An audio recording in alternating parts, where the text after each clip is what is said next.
A United Nations investigation has found that tribal massacres in the western part of the Democratic Republic of Congo could amount to crimes against humanity.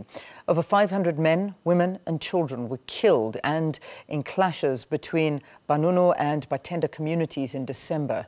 Sherwin Bryce-Pease has this report for us. The Yumbi region, thousands of miles from the conflict-ridden eastern parts of the country.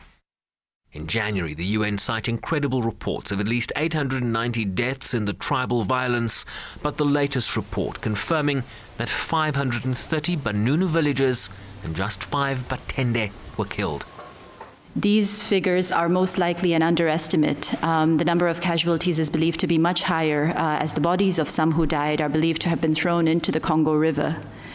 It's also not possible to confirm the number of people who are still missing, as an estimated 19,000 people were displaced by the violence, 16,000 of whom crossed over into the Republic of Congo. According to the investigation, the violence was triggered by a dispute over the burial of a Banunu chief reportedly on Batende land. The report established that Batende villagers attacked with extreme violence and speed in a coordinated fashion, decapitating and maiming people who had little time to escape. In some instances, the UN says victims were asked first if they were Banunu before they were killed. Batende villagers were equipped with firearms, machetes, bows and arrows and gasoline.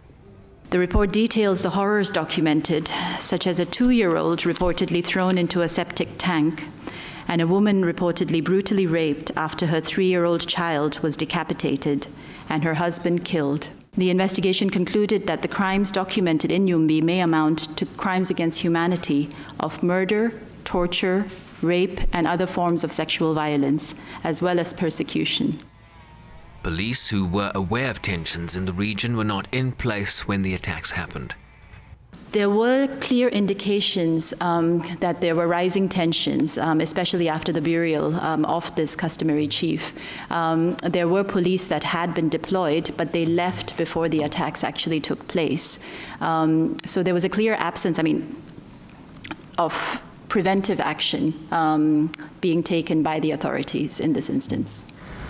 The High Commissioner for Human Rights has called for a Truth and Reconciliation Commission between the Banunu and Batenda communities to prevent further violence, while reiterating the importance of holding perpetrators to account.